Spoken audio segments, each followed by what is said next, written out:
Hi there, this is Jen, and thanks for stopping by. Today we're going to have a little bit of fun creating backgrounds with alcohol inks. If you don't have alcohol inks though, stay tuned. I've got you covered as well.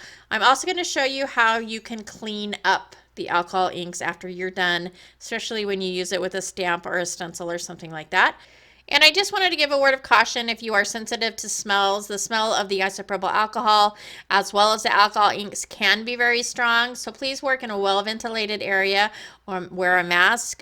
Just be safe when you are working with these products. The base for all of my cards are going to be Grafix craft plastic. I prefer it over Yupo because you get more and it is less expensive. I'm also going to be using a little bit of isopropyl alcohol. This is 91%. The higher percentage, the better. This is going to be the same as the blending solution that you get with the Ranger or whatever brand of alcohol ink you buy.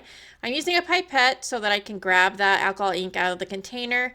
I also, a lot of times when I'm using alcohol ink, like to use a baby aspirator. And I've just started using some canned air using alcohol inks, and I'm not that great at it yet, but it is fun. And so there's lots of alcohol inks out there, different brands. I have the Marabu brand and Ranger, and then there's also Brewery Reese and some other brands out there. So there's a wide range of colors and products to choose from.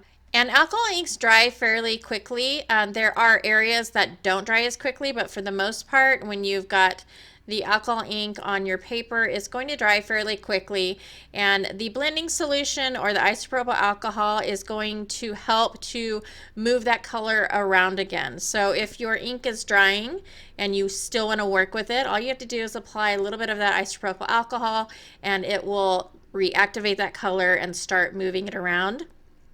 You can use all sorts of things on your alcohol ink backgrounds, like so much stuff. Here I'm trying to use a little bit of some bubble wrap to apply some texture. The problem is I had it too wet, and so once I pulled that texture away from the paper, the alcohol ink just moved in towards each other and it kind of faded out that impression. I also took a red rubber stamp and dipped it into alcohol ink and stamped on my a background, and I'm going to show you how to clean that stamp a little bit later on in the video. But next I'm applying a few different shades of blue right in the corner, and I'm taking the canned air and moving that ink around. I'm also using the isopropyl alcohol just because the canned air dries the ink out a little bit faster than normally would be drying by itself. And so I'll take that alcohol and the inks and just keep applying ink until I feel like I have a design that I like. I really love the wispiness that the canned air gives. You can also get that with the baby aspirator. It might not be as dramatic as with the canned air. But the effects are still really beautiful.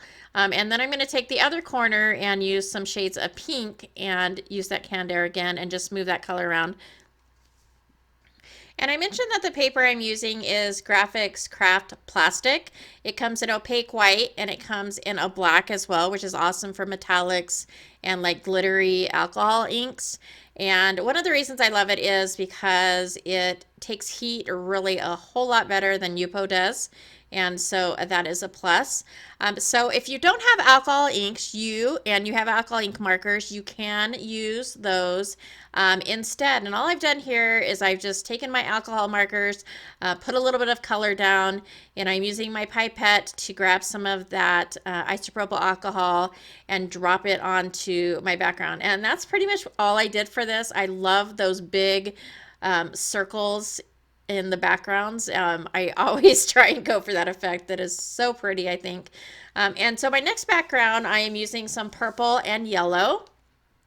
And this background, I am going to try and do some stamping. And so I am going to be taking a really pretty stamp by Whimsy, which is the Winter Roses stamp. And the background was a little bit too wet. Again, I don't wait long enough before I stamp, and so it did not leave an impression of that stamp. If you were doing this on a gel plate, this would be something that you could do and you'd get a really good impression. but just on the craft plastic is not leave a good impression. So what I'm going to do is I try several times to get it, and of course it's too wet, and as soon as I remove that stamp, all that color is going to move back in because it is so wet. So I decided to go ahead and use the alcohol lift ink. And you have to wait until your background is dry before you do this. And then it's just applying the ink to the stamp just like you would any other stamp and stamping it on. And then you kind of buff it out and you can see a faint impression of the stamp. And as well, you can take that stamp that you just used the lift with and stamp it on a piece of paper and get an impression of that stamp as well. And then after all of my panels have dried, I am going to take a paintbrush and dip it in the isopropyl alcohol and basically just splatter all of the backgrounds. And this gives a really cool effect of basically splatter. What it does is the isopropyl alcohol moves that alcohol ink out, and it makes these pretty little like bubbles all over your background.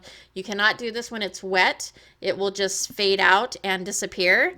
So you have to do it when it's dry. And to clean up all of your supplies, all you need is some gel hand sanitizer and a baby wipe or a cloth. And all I've done is apply that sanitizer and cleaned it off with a baby wipe, and that is it. It cleans up super nice. And then these are the completed cards. I didn't show the assembly on each of the cards, but all of the products that I'm using will be listed below. They are all Whimsy Stamps products.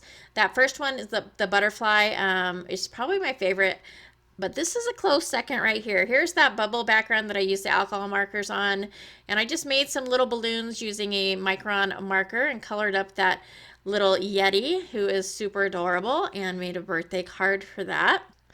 And then the next card is the purple and yellow card, which I really like as well. And one of the things about the craft plastic is it is very hard, if not almost next to impossible, to die cut. So what I did instead was I took a piece of paper and die cut it using a circle and then placed that over the background.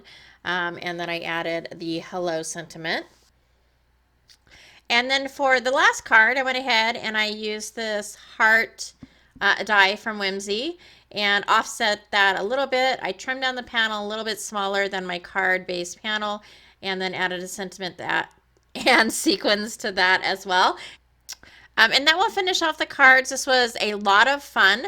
If you don't have alcohol inks and you want to try to create some backgrounds and you have alcohol markers, all you need is some isopropyl alcohol, 91%, or the higher the better, so 90% or greater, which you can get at Walmart. The baby aspirator is something that can be purchased from the Dollar Tree. And so I hope you give it a try. This was a lot of fun, and I hope you liked the video. So if you did like the video or find it informative, please go ahead and give a thumbs up. As always, thanks so much for stopping by, and I hope to see you soon.